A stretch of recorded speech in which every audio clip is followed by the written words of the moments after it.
여러분, 우리는 오늘 성경에 나오는 경외라고 하는 말, 시편 128편에 보면 하나님을 경외하는 자는 복이 있고 하나님을 경외하고 하나님을 경외하고 라고 하는 그 말을 계속해서 시편 128편에 우리들에게 이야기하고 있는데, 정말 경외라고 하는 말을 우리는 다시 한번 집중해 보아야 합니다. 우리가 분명 알고 있듯이 하나님을 경외한다라고 하는 말은 하나님을 공경한다라고 하는 말도 있고, 하나님을 두려워한다, 하나님을 무서워한다라고 하는 말이 그 안에 분명히 있습니다. 성경의 원어에 보면 그 두려움을 더 구체적으로 우리들에게 말하고 있지요. 그 두려움은 따스한 두려움이다라고 우리들에게 말해주고 있습니다.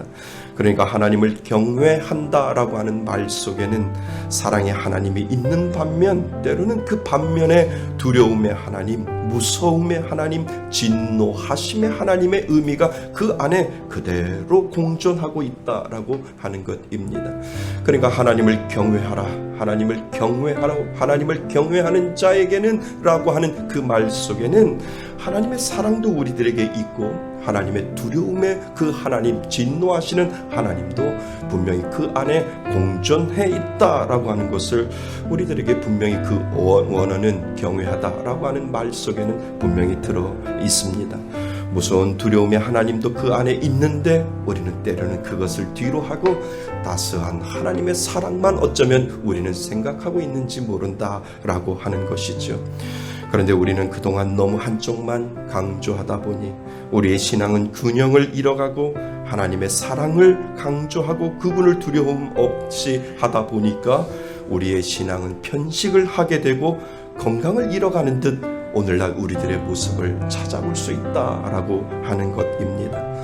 만약 어떤 대상을 무척 사랑하는데 두려워하는 마음이 있다면 우리의 신앙은 더 반듯하고 버릇 없어지지 않을 것이고, 한없는 하나님의 사랑은 알고 있지만 동시에 무서움과 두려움의 하나님을 알았다면 그렇게 쉽게 버릇 없거나 죄와 가까이 하지 않았을 것이라 라고 하는 생각을 우리는 하게 됩니다. 여러분의 아버지는 오늘날 우리가 생각하는 아버지보다 엄하지 않으셨을까요? 저희 아버지도 엄하셨습니다. 엄하셨고 가끔 잘못해서 혼나기라도 하면 아주 눈물을 쏙 빼놓을 정도로 엄하시고 그리고 두려웠습니다. 그러면서도 반면 보이지 않는 곳에서 아버지는 따스한 사랑을 그 자녀들에게 분명히 보여주셨습니다. 예를 들어 저희 집은 네 형제인데 한 명이 잘못하면 형제 모두 벌을 받거나 매를 맞았습니다. 한겨울에 마당에 엎드려서 엉덩이를 맞을 때도 있었고요.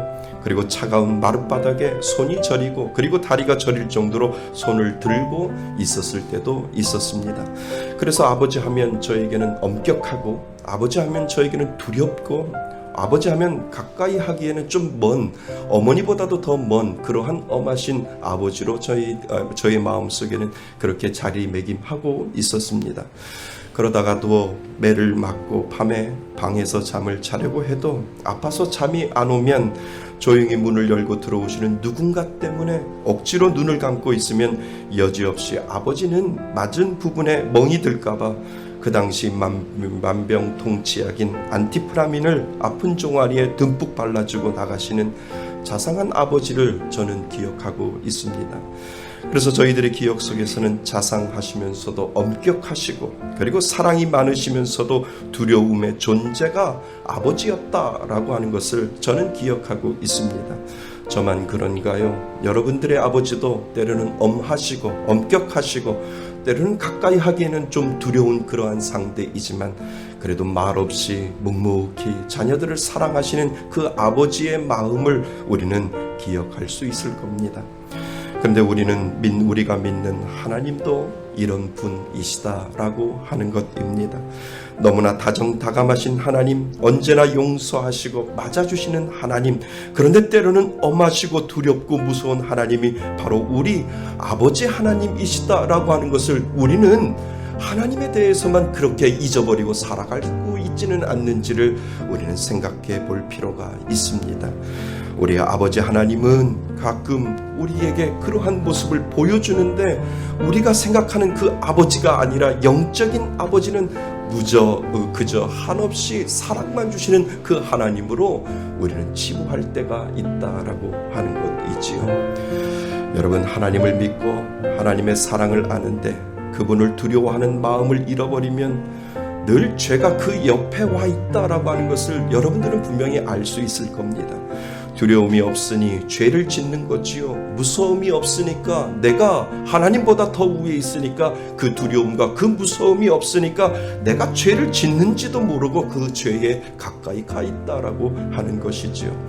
하나님의 사랑은 아는데 하나님을 무서워하지 않는다라고 하는 것입니다. 이것이 모든 악의 시작인데도 그 시작을 모르고 하나님은 끊임없이 나를 사랑하시고 끊임없이 나를 감싸주시는 분으로만 알다 보니까 그 무서운 하나님을 인식하지 못하고 우리는 죄와 짝하고 살고 있는지를 다시 한번 생각해 볼 필요가 있습니다. 두려움의 하나님도 철저히 우리가 배웠다면 우리의 신앙은 더욱 반듯해질 수 있다라고 하는 것을 우리는 다시 한번 생각해 볼 필요가 있습니다. 저는 여러분이 정말 하나님을 경외하는 사람 되실 수 있기를 바랍니다.